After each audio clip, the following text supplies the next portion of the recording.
Hey folks, so for this screencast, I'm going to take one of the codes that I've already created. This is called ksp2d.py. This is in the aerospace git KSP folder. And basically what it does is you put in like the mass of the stage, the burn time and the thrust and everything like that, and it simulates an orbit.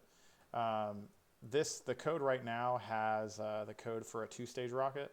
I am going to comment that out and do the code for a single stage rocket. And so if you look here for the initial conditions for a hop orbit, it says here that the mass is 2.4 tons, thrust is 38.28 kilonewtons, and the ISP is 140, yada yada yada. There's a bunch of other parameters. And basically if we save this and run it, it will spit out a bunch of data, and it will say, here you go. That's the velocity as a function of time. This is how high above Kerbal surface that we went. This is the z-coordinate, which is the cross range. We didn't turn. This is the altitude, so it looks like we went to about 20,000 meters, which isn't very high. And then our mass went from 2.4 to 1.2.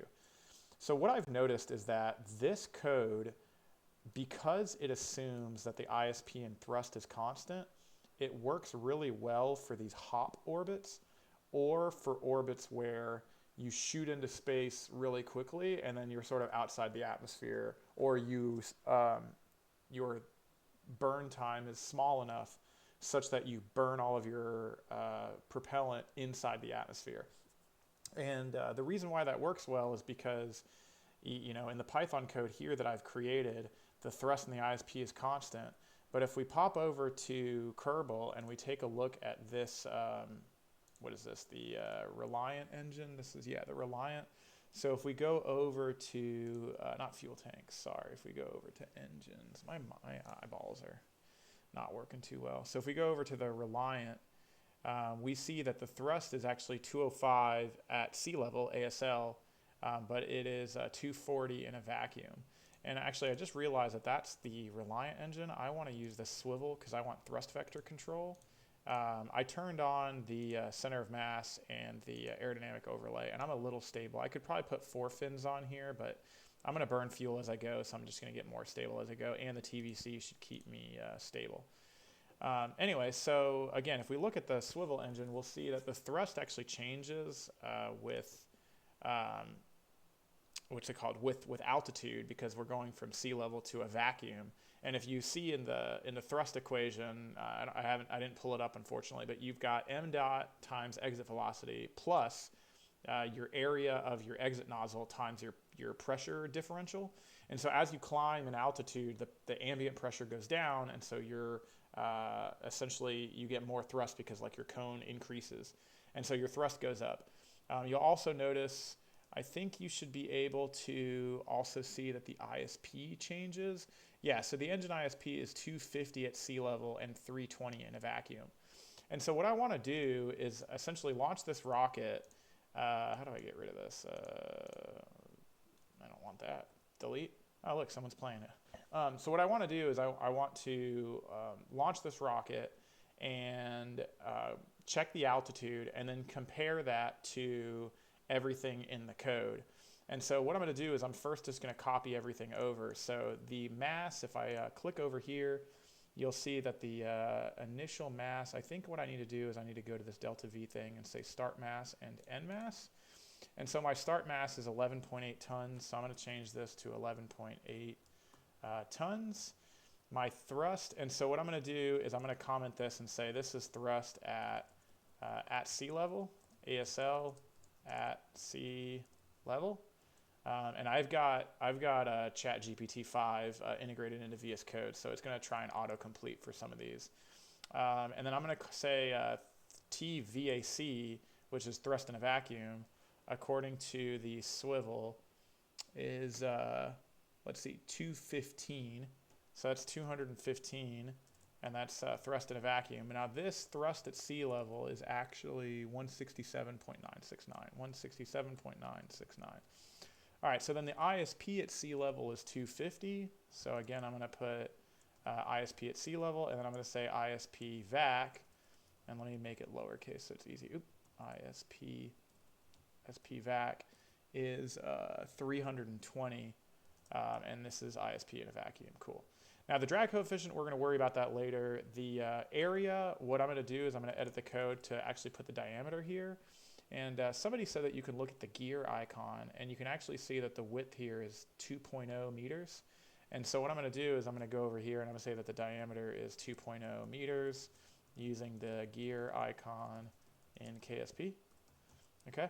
And then the area then I'm going to say is d squared. Now I know the area of a circle is pi d squared over 4, but the aerodynamic model right now, what I have is I've already got pi over 8 in here, and so I don't have to worry about the 1/2 times pi over 4 that's already integrated into the code or into the aerodynamic model. Now I need to know what the burn time is. So the burn time is 117 seconds. And the reason why it's so high is because I've got 2 massive fuel tanks. So I guess I could talk about the rocket a little bit. So I've got a normal command pod here. I've got a Mark 16 parachute. I do have a heat shield in here. I do have a coupling joint here so I can release the stage. And then I've basically got these 2 FL T-800 fuel tanks, and then I've just got 3 small fins. And then I've already mentioned that I've got the Reliant engine, or sorry, the swivel engine there at the bottom. So if I run this code with the, I don't want to search. If I run this code with these standard parameters and run it, we'll see that I probably don't simulate long enough. I definitely don't, because my burn time is 117 seconds. Yeah, so I'm still in the boost phase. And so I probably need like 400 seconds. I just need to know what apogee is, really. So let's try and run that again. I guess when we need to make sure that we close out all these tabs. It's like there's probably a quicker way to do that in here, but that's fine. So we'll hit the up arrow, run the code, take a look at everything for 400 seconds. So yeah, so this looks like, again, we've got 117 seconds of a boost phase, and you'll notice that like our acceleration is increasing, and that's a combination of 2 effects. On the one hand, we're running into a scenario where we are losing mass as we're climbing, but we're also getting out of the atmosphere as well. And look here, we've got the orbit there. The cross range again is 0. So it looks like I haven't hit apogee yet. You could tell in that velocity plot as well. So 400 wasn't long enough. So we did burn through all of our mass. It looks like our end mass is 3 tons. And if we go back to Kerbal, it says that it should be, our end burn mass should be 3.8. So that's, let's see, did we start at 11.8? We did, and we burned for 117 seconds. So let's see, why is that? Did I type something in wrong? 167.9. Let's see, this says 9.7. 9.7. Okay, and then our ISP is 250, and our burn time is 117 seconds. Our initial mass is 11.8 tons. So yeah, so if we did this right with all the math and everything, first of all, let's simulate for 700 seconds. I don't know why it keeps jumping down. Let's simulate for 700 seconds, and then let's run it again. That might be an issue.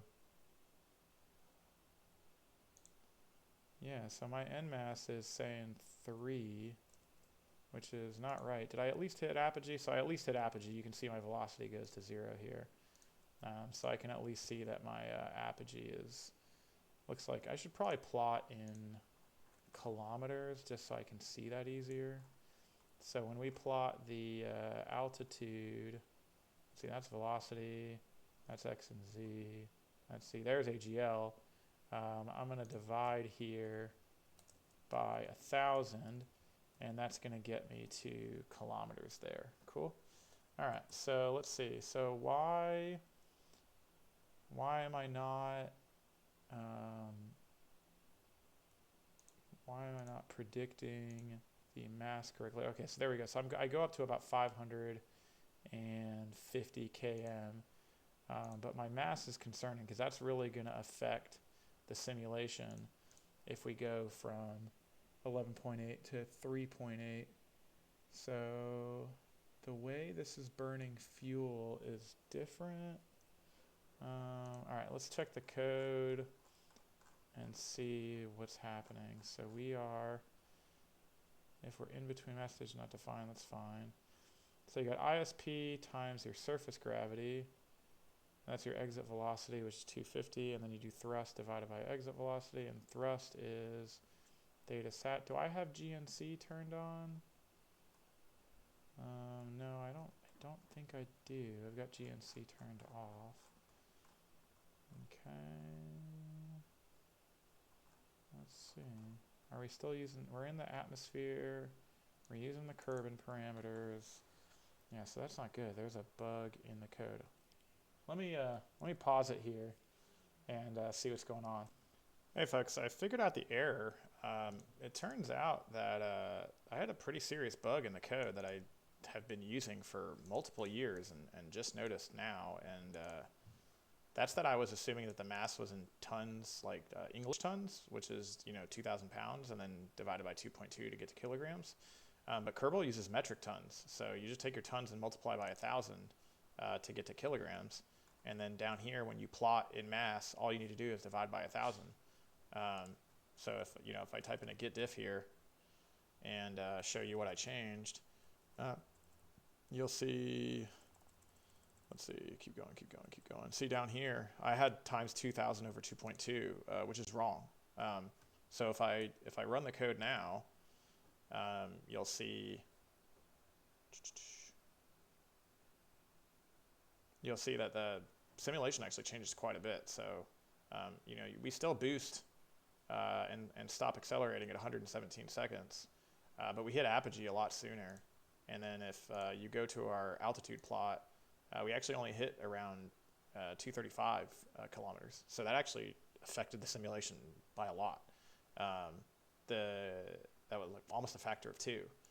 The good news is that I went from 11.8 tons, and I put metric tons in the Y label, so when I push this code and you're watching this video, you'll have the updated code. And then it burns out to 3.8, which is exactly what we were supposed to get to. So again, 11.8 right there, and then down here, just under 3.8. That's numerical precision. That's fine. So yeah, we now have a simulation that is that matches and has the right parameters. And so what we want to do now is basically compare our Python simulation to the Kerbal physics engine. And again, this one's more sophisticated. The aerodynamic model is way more sophisticated. And the thrust model is also more sophisticated because, again, the ISP and the thrust are changing with altitude. Now, one more thing I wanted to do is I actually wanted to compute the delta V. And so what I wanted to do down here, when you compute the mass, is basically say, like, okay, let's compute the delta V. And delta V is not that. Delta V is actually the ISP times the surface gravity. Yep. Okay, yeah, that's not bad. That's exactly what I wanted. Let's make sure that that's right in meters per second. Okay, so let's just make sure that's right. So that's ISP times surface gravity. I think I have surface gravity defined. And then NP log mass 0. Now, where is mass 0? Okay, there's mass 0 right there. And then M out minus 1. So minus 1 is the final mass. So basically, you do the logarithm of the initial mass over the final mass. And so what I want to do is I want to save that and run it and see what it prints down here in terms of the delta V, and compare that with the Python simulation, or sorry, the Kerbal Space Program. And so I got 2,787. And if I pop over here, I get 2,774, which is, again, within the tolerances of numerical precision, which is really cool. So it's nice to see that those ratios match up correctly. Cool. So now what we need to do is basically launch this candle and see if we actually get to 235 kilometers. And so what I'm going to do in Kerbal is I'm going to go full throttle. I'm going to turn on stability augmentation, and I'm going to go straight up. I'm not going to turn. And so I'm going to hit Z to go full throttle. I'm going to hit T to turn on stability augmentation. And then I'm just going to hit spacebar and let it burn out. And I'm not going to touch it. I'm going to let it go supersonic. I'm not going to try to turn or anything like that. I'm also not going to speed it up. And so what I'm going to do is I'm going to go ahead and just pause the YouTube video and then just report back when I get to apogee.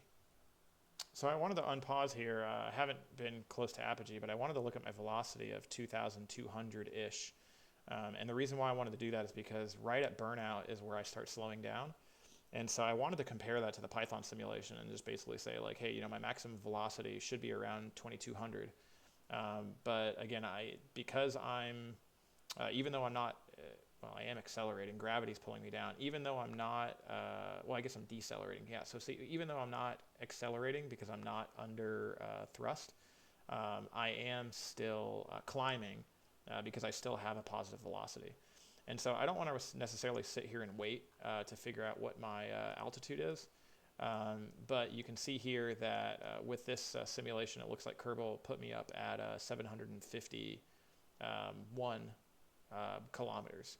And so that's a lot different than the code that it outputted. But there's one more parameter that we haven't necessarily tweaked. So I can go ahead and just pause the simulation for now and pop back over to Kerbal. And so there's one more parameter that we haven't touched, and that's the drag coefficient. So if you'll notice, the drag coefficient here is 0.4. That's pretty high, especially for how cylindrical and narrow the rocket is. I've seen some the pencil type rockets and missiles. I used to work for Raytheon, and then drag coefficient was more in the lines of like a quarter. You can look that up in the public domain. And so I'm going to try 0.25 here and run it again. Notice that our delta V and our mass ratio won't change, so our delta V will be exactly the same. But you'll see here, like our velocity in the program went to 2,200, but this one only went to like 1,700. And then if we go to our altitude, our altitude is a little bit higher at 261. But it's still nowhere near the 700 that I was getting in the code, or sorry, in the simulation. And so one of the reasons why I think this is happening is again because we're not predicting the fact that our thrust is actually increasing by quite a bit. And so our ISP changes, which means our mass flow rate will stay constant, but increasing our thrust, I think, will definitely give us more of a boost. And so what I want to do is basically use the density ratio to tell us what the thrust should be and essentially interpolate between those two. And so at some point in here, here's the density right here. I actually grabbed the atmosphere model. And so what I want to do is basically get a thrust ratio based on altitude. And basically say that rho 0 is the atmosphere model at 0, right? ChatGPT figured that out. And then basically say that my ratio is rho over rho 0. And so in that case, as I climb in altitude, this number is going to get closer and closer to 1. And so then my inverse ratio is 1 minus that. And it keeps wanting to, ChatGPT keeps wanting me to do this if it's less than 0 kind of thing. I'm not going to do that. So basically the idea is that this number is going to get closer and closer to 1, right? So this ratio, so this will always be 1.225. This number will be between 0 and 1. It'll start at 1 and go to 0, right?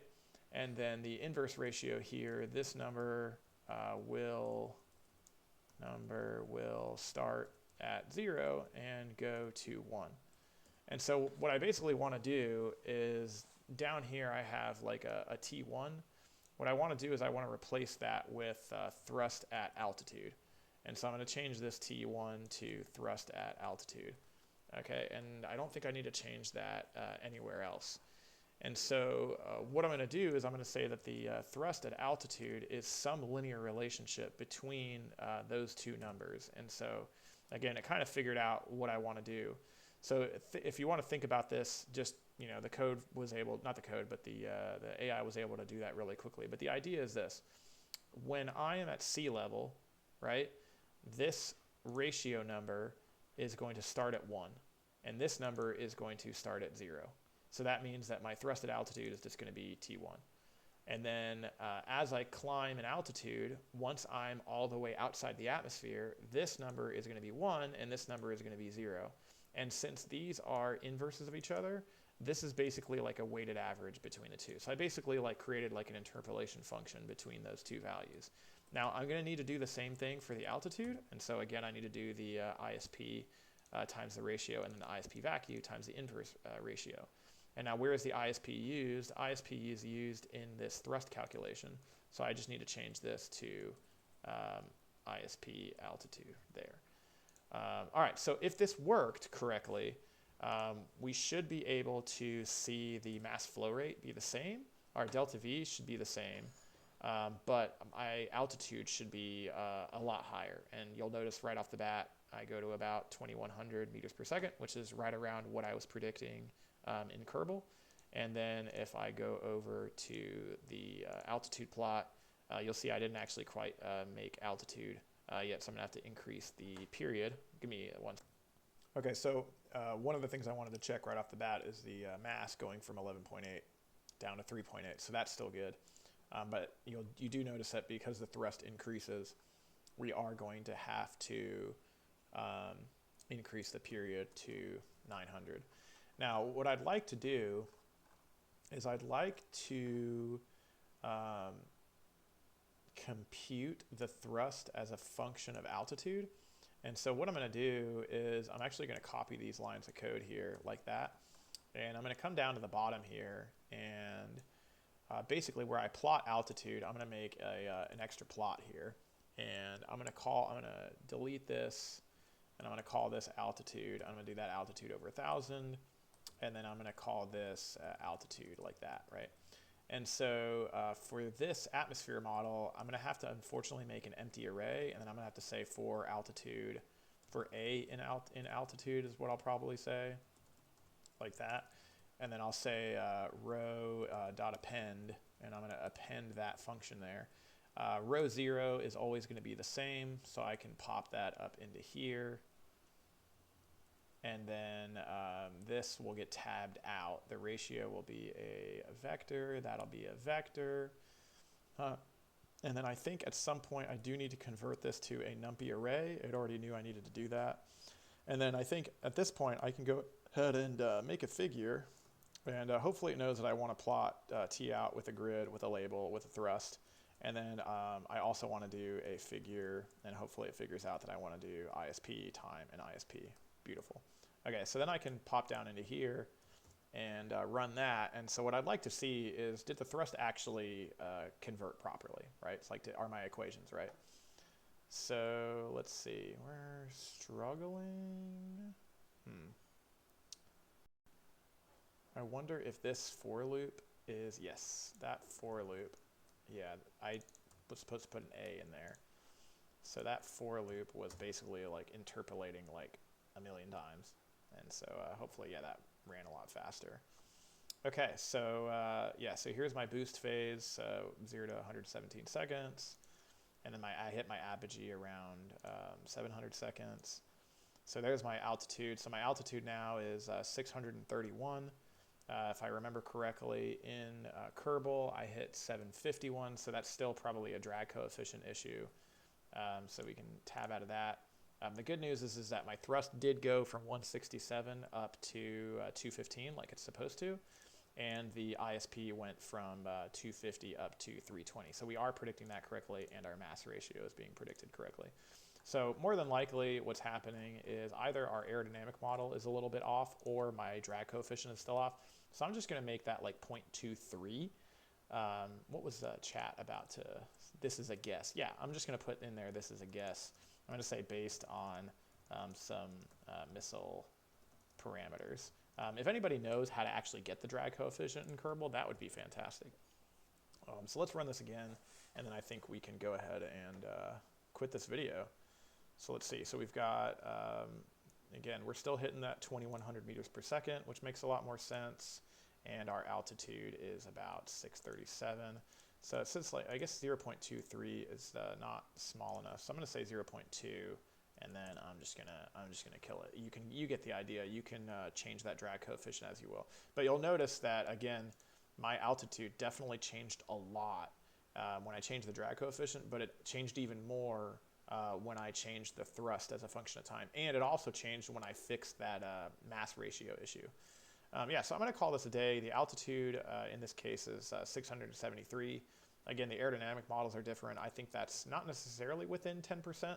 I guess we can compute the actual difference here. Let's see. So if I do, let's see, Python 3. If I do 751 minus 631, that's if I do 120 over 751. 15, yeah, 15% difference I think is fine. And again, I think we could easily change this value even more if we wanted to. But at least the code is a lot more sophisticated than it was before. So I hope you enjoyed this video. Again, the code is going to be uploaded right now. I've modified that code. I'm going to commit and push, and it'll still be in the same spot, KSP, KSP2D. And I'll post a link in the video, and you guys should be good to go. Let me know if you have any questions in the comments. See ya.